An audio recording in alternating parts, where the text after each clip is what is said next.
Data driven approach to syntax ఇద్దాం. ఇది మన నెక్స్ట్ కాన్సెప్ట్ ఈ వీడియో ఈ చాప్టర్లో.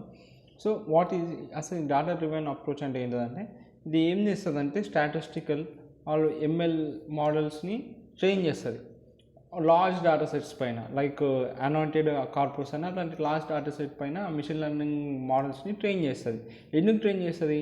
ఒక సెంటెన్స్ ఇచ్చినాక ద క్యాట్ సాట్ అనే మ్యాట్, సో ఆ సెంటెన్స్ని అది అర్థం చేసుకోవాలి, దానికి ప్యాడ్స్ చేయాలి. అంటే క్యాట్ ఐ అనేది క్యాట్ అనేది నౌన్ అని, సాట్ అని వర్బ్ అని అది అర్థం చేసుకోవాలి. సో మనం దీన్ని ఇట్లా ఎంఎల్ మోడల్ ట్రైన్ చేస్తే అది అర్థం చేసుకుంటుంది ఏవి నౌన్స్, ఏవి వర్బ్స్, ఏవి ప్రొనౌన్స్ అని అర్థం చేసుకుంటుంది. అట్లా చేసుకుంటాం బెటర్. అది అర్థం చేసుకుంటే కొంచెం మంచిగా మనం ఒక సెంటెన్స్ ఇచ్చినప్పుడు అది అర్థం చేసుకుంటుంది. అందుకే ట్రైన్ చేస్తాం రాదర్ దెన్ రిలేయింగ్ స్టోరీ అని మనం డైరెక్ట్ కొన్ని సెట్ ఆఫ్ రూల్స్ ఇచ్చేసి గ్రామర్ రూల్స్ ఇచ్చేసేసి దీనిపైన నువ్వు పని చేయాలంటే కొంచెం కష్టం అవుతుంది దానికి. దాని బదులు దాన్ని ఎంఎల్ మోడల్స్ యూజ్ చేస్తే better. Set of grammar rules బదులు అది యూజ్ చేస్తాం. సో ఎందుకు చేయాలి మరి డేటా డ్రివెన్ ఎందుకు చేయాలి? ఎందుకంటే అంబిగ్యూటీని చాలా మంచిగా హ్యాండిల్ చేస్తారు. అంబిగ్యూటీ అంటే ఏంటంటే ఐ ఎయిట్ ఏ బ్యాట్. ఇప్పుడు ఇక్కడ బ్యాట్ అన్నది క్రికెట్ బ్యాట్ కావచ్చు, లేకపోతే ఏదైనా స్పీషీ బ్యాట్ అది బ్యాట్ ఆ బ్యాట్ కూడా కావచ్చు. సో బేస్డ్ ఆన్ ఇప్పుడు ఒకటే బ్యాట్ అనే వర్డ్కి రెండు మీనింగ్లు ఉన్నాయి, దాన్నే అంబిగ్యూటీ అంటారు. ఒక వర్డ్కి మోర్ దెన్ వన్ మీనింగ్ ఉంటుంది, దాన్ని అంబిగ్యూటీ అంటారు. సో ఈ అంబిగ్యూటీని మంచిగా హ్యాండిల్ చేస్తుంది ఈ డేటా డ్రివెన్. ఇది ఎందుకు హ్యాండిల్ చేస్తున్నా అంటే ఆ ప్యాటర్న్ నేర్చుకుని డాటా నుంచి ప్యాటర్న్ నేర్చుకుంది కాబట్టి వెనక ముందు సెంటెన్స్తోని అసలు ఏ కాంటెక్స్లో అంటుంది దాని మీనింగ్ ఇది అనేసి అంబిగ్యూటీని రిసాల్వ్ చేస్తుంది.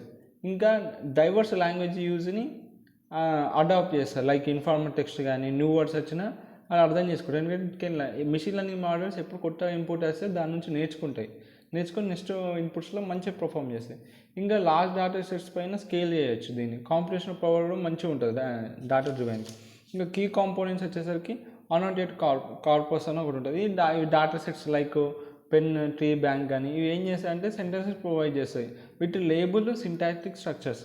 అంటే క్యాట్ అంటే నౌను, సాట్ అంటే వర్బ్, అట్లా దాని ఒక వర్డ్కి దాని కరస్పాండింగ్ ప్రేజ్ ఉంటుంది. అది ఏం వర్బ్ అంటే దాని ఏంటి అని అలా సెట్ ఆఫ్ సెంటెన్సెస్ ఉంటాయి అన్నమాట. అదంటే ఈ ట్రీ బ్యాంక్ అనేది ప్రొవైడ్ చేస్తారు. అలాంటి డేటా సెట్స్ దానిపైన మిషన్ లెర్నింగ్ మోడల్స్ని ట్రైన్ చేస్తారు. ఈ ఎంఎల్ మోడల్స్ ఇవి ఆల్గరిథమ్స్ యూజ్ చేస్తాయి. ఇప్పుడు దాని ట్రైనింగ్కి ఒక ఆల్గరిథమ్ ఉండాలి కదా. ఈడెన్ మార్క్యూ మోడల్స్, హెచ్ఎంఎం అనొచ్చు, లేకపోతే కండిషనల్ ర్యాండమ్ ఫీల్డ్స్ సిఆర్ఎఫ్స్ అని, ఆ న్యూరల్ నెట్వర్క్స్ కానీ లైక్ ట్రాన్స్ఫార్మర్స్ ఇవన్నీ యూజ్ చేస్తారు to predict the syntactic structure. ఒక సెంటెన్స్ యొక్క స్ట్రక్చర్ అర్థం చేసుకుంటే సెంటెన్స్ని అర్థం చేస్తుంది. సో ఫస్ట్ అది స్ట్రక్చర్ అర్థం చేసుకోవాలి. తర్వాత దీని ఫ్యూచర్స్ వచ్చేసరికి వర్డ్ ఎంబెడింగ్ కానీ పార్ట్స్ ఆఫ్ స్పీచ్ ట్యాగింగ్లో మనకు వస్తుంది data driven and contextual information ఇవన్నీ యూస్డ్ యాజ్ ఏ ఇన్పుట్ ఫీచర్స్లకు పనికొస్తాయి. ఇక నీ ఎగ్జాంపుల్ ఇప్పుడు షీ రన్స్ ఫాస్ట్. ఇక మోడల్ ఏం చేసుకుంటుంది, ట్రైన్ రాను ఇప్పుడు డేటా సెట్ పైన ట్రైన్ చేసినాం కాబట్టి అది ప్రిడిక్ట్ చేసుకుంటుంది. ఇప్పుడు కొత్త ఇన్పుట్ ఇది ఇచ్చినాకనే అది ప్రిడిక్ట్ చేస్తుంది. షీ అంటే నౌన్ అని, రన్స్ అనేది వర్బ్ అని, ఫాస్ట్ అనేది అబ్జెక్టివ్ అని, అట్లా అడ్వర్బ్ అని అర్థం చేసుకుంటుంది. సో ఈ ప్రాసెస్ ఏం చేస్తే models learns from 1000 off label sentences to generate processing rules. So అది చాలా 1000 ఆఫ్ సెంటెన్స్ లేబుల్ సెంటెన్స్ పైన అది నేర్చుకొని ట్రైన్ అయ్యి కొత్త ప్రాసెసింగ్ రూల్స్ని జనరలైజ్ చేస్తుంది.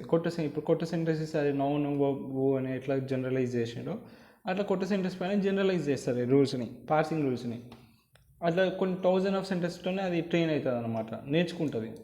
దీనికి ఉన్న అడ్వాంటేజెస్ డిసడ్వాంటేజెస్ మాట్లాడుకుంటే అడ్వాంటేజెస్ సరికి రిబ్యూస్ట్ టు వేరియేషన్స్ ఇన్ లాంగ్వేజ్ రిబ్యూస్ట్ చేస్తుంది. ఇంకా డేటా అనేది ఇంప్రూవ్స్ విత్ ఎక్కువ డేటా వస్తే లార్జ్ అమౌంట్ ఆఫ్ ఎంత మంచి లార్జ్ డేటా అక్యురేట్ డేటా ఉంటే అంతే మంచిగా బెటర్ ప్రిడిక్షన్స్ చేస్తుంది, ఇంకా బెటర్ ఆల్గరిథమ్స్ ఉంటాయి. వేరే ఛాలెంజెస్ వచ్చేసరికి మనకు చాలా high quality and which large data sets కావాలి. ఇంకా కంప్యూటేషనల్గా ఇది చేయాలంటే కంప్యూటేషనల్ పవర్ అనేది చాలా కావాలి కాబట్టి కంప్యూటేషనల్గా కొంచెం ఎక్స్పెన్సివ్ ఉంటుంది. లైక్ కొంచెం కాంప్లెక్స్ మోడల్స్ యూజ్ చేసినాం, ఒక ట్రాన్స్ఫార్మర్స్ అనేది కొంచెం పెద్ద మోడల్, దీని కంప్యూటేషనల్ పవర్ ఎక్కువ ఉంటుంది కానీ ప్రొఫెషనల్గా దీని కంప్యూటేషనల్గా ఎక్స్పెన్సివ్ ఉంటుంది. దీనికి ఉన్న ఛాలెంజెస్.